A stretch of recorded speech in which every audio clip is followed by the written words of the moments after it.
phase 2 of the hostage deal to go forward? I'm going to talk to you later. Mr. President, you managed to get this deal done. Some say, a lot of people say that the men who managed to do that should get a Nobel Peace Prize. Do you think that you'll be able to get all the hostages back home? And what would happen if you hear from the Israelis? They will never give me a Nobel Peace Prize. What would happen if the I Israelis... deserve it, but they will never give it to me. What normalization to go forward? What needs to happen for normalization in Saudi Arabia? Well, we're going to see, and we're dealing with a lot of people, and we have steps to go yet, as you know, and maybe those steps go forward, and maybe they don't. We're dealing with a very complex group of people, situation and people, but we have the right man, we have the right leader of Israel. He's done a great job, and we've been friends for a long time, and we do a great job also. And I think we have a combination that's very unbeatable, actually. Can I ask what would happen, Mr. President? What would happen, Mr. President? What would happen if you hear, Mr. President? Wait.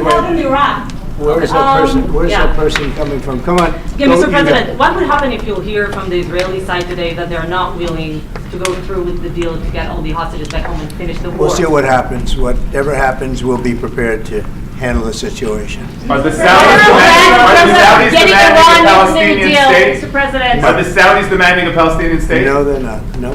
Are they demanding a path towards a Palestinian state or any other recognition Everybody's of that sort? demanding one thing. You know what it is? Peace. We want peace. We want people to stop being killed. But everybody's demanding one thing. Very simple, peace. And he wants peace also. Mr. President, do you think it's politically possible in Israel to get this deal done until the end? To get the deal done? Yeah. Sure. I mean, is it politically Why wouldn't a deal get possible? done? A deal can get done. We'll see what happens. We're dealing with very complicated people. But a deal can absolutely get done. Mr. President, an Israeli strike on Iran. We'll see what happens. President Trump, I have one for Prime Minister Netanyahu. We have heard Joe Biden and Donald Trump take credit for the hostage and ceasefire deal. Who do you think deserves more credit? I think President Trump added great force and powerful leadership to this effort. I appreciate it. He sent a very good emissary. He's helped it along. And, I'll just tell you, I'm happy that they're here. And I'm sure the President is happy that they're here.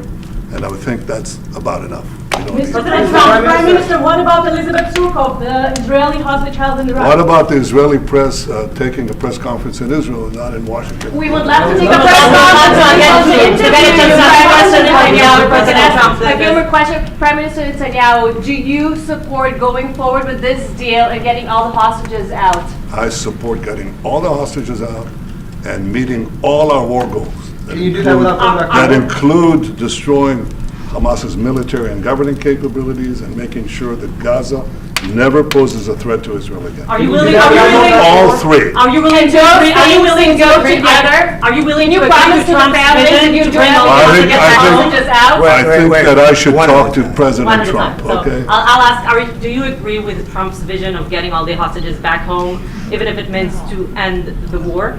Well, I'm not sure that you articulate correctly what the president's vision is. You can ask, he can speak for himself. He does that very, very well. I have my own views, 3 goals, not 1, not 2, 3 goals, and I will meet all 3 goals. I think the president can help enormously. He brings fresh thinking. Any address to the Fresh fact thinking. that terrorists who murdered hundreds of people released to their home as the part of the deal? It's a horrible thing. We can't forget it. I'll never forget it, and you can't forget it. And some people want to put it out of their memory, but we're not going to ever let that happen. It was a horrible day, October 7th. That was a horrible period of time. And a lot of people like to pretend it didn't happen. It happened. There's a big group of people that like to pretend it didn't happen, like the Holocaust didn't happen. Same mindset. And now we're going to get this thing wrapped up, and we're going to get it done. We're also dealing, I think, very successfully with Russia, Ukraine. We're going to hopefully get that one done at some point in the not too distant future. That's a complex problem also. But we solve problems. When I left, we had no problem. There was no Ukraine and Russia fighting. There was no October 7th, there was nothing, and some very poor leadership led to a lot of problems and a lot of death. And it's a shame, but we'll put it out. We'll put out the fires. We have a lot of fires, but we'll put them out. Mr. President, why do you want to support a Palestinian state like the peace plan you presented in January 2020? Is this plan still on the table? Well, a lot of plans change with time, and a lot of death has occurred since I left and now came back. This death occurred not while I was here, but while somebody else was here. It shouldn't have happened. They shouldn't have allowed it to happen. It would have never happened, and that includes Russia-Ukraine would have never happened. Not even a little bit, not even a chance. But now we are faced with a situation that's different, in some ways better and in some ways worse. But we're faced with a very complex and difficult situation, but we'll solve the problem. Mr. President, from Gaza, out of Gaza, if not Jordan, Egypt, what other countries you think might accept Palestinians from Gaza? Well, I think Jordan and Egypt will. I know they've spoken about it with you, and they say they're not going to accept. I say they will.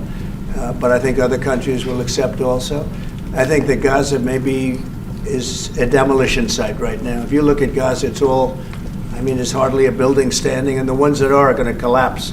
You can't live in Gaza right now, and I think we need another location. I think it should be a location that's going to make people happy. You look over the decades, it's all death in Gaza. This has been happening for years. It's all death. If we can get a beautiful area to resettle people permanently in nice homes and where they can be happy and not be shot, not be killed, not be knifed to death like what's happening in Gaza. And right now you have in Gaza a very dangerous situation in terms of explosives all over the place, in terms of tunnels that nobody knows who's in the tunnel. The whole thing is a mess. And I think that if we can resettle, and I believe we can do it in areas where the leaders currently say no. I mean, I've been saying that with Mexico, having to do with the border and all of the things, and you saw what happened, 10,000 soldiers, and they're going to do a good job. I really believe that, and I believe Canada is going to do a good job also. They said the same thing, and then they did something much different than what you were hearing. This is a very, very difficult situation, but we're going to get it solved. I don't think people should be going back to Gaza. I think that Gaza has been very unlucky for them. They've lived like hell. They lived like you're living in hell. Gaza is not a place for people to be living. And the only reason they want to go back, and I believe this strongly, is because they have no alternative. What's the alternative? Go where? There's no other alternative. If they had an alternative, they'd much rather not go back to Gaza and live in a beautiful alternative that's safe. Mr. President,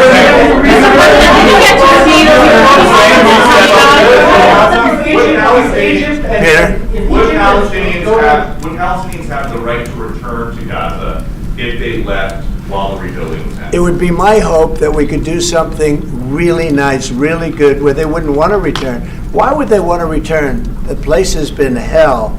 It's been one of the meanest, toughest places on earth.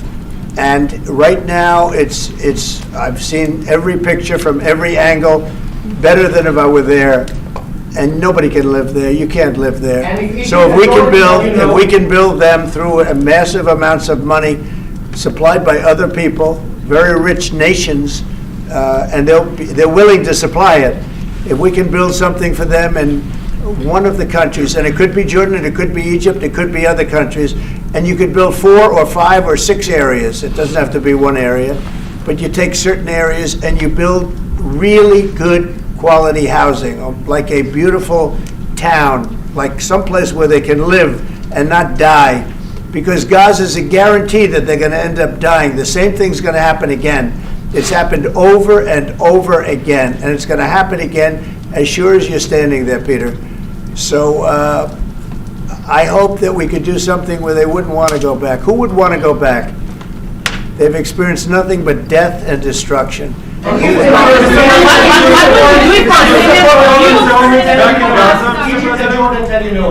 will you do then? Well, I don't think they're going to tell me no.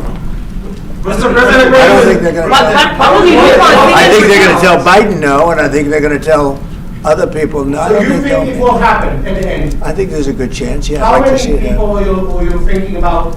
All of them. I mean, we're talking All of about them. probably 1.7 million people, 1.8 million 1,700,000, maybe 1,800,000. But I think all of them, I think they'll be resettled in areas where they can live a beautiful life and not be worried about dying every day.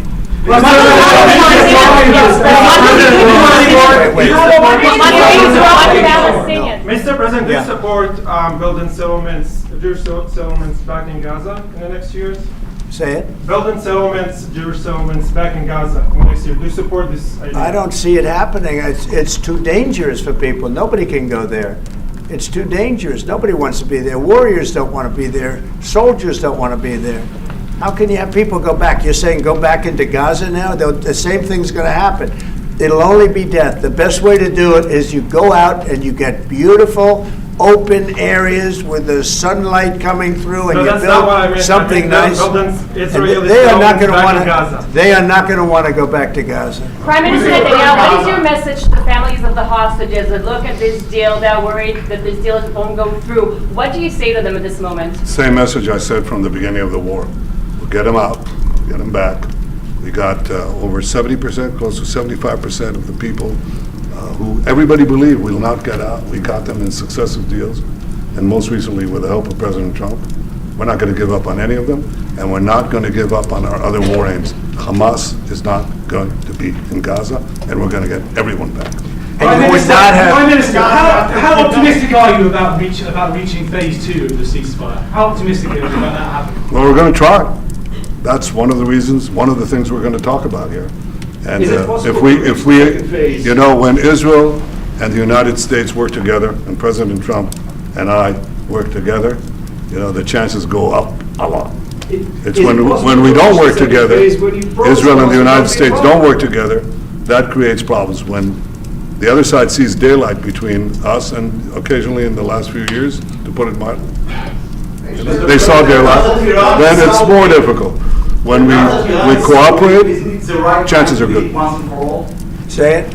Now that Iran is so weak, isn't it the right time to hit their nuclear facilities once and for all? So you say Iran is so weak. I appreciate you saying that.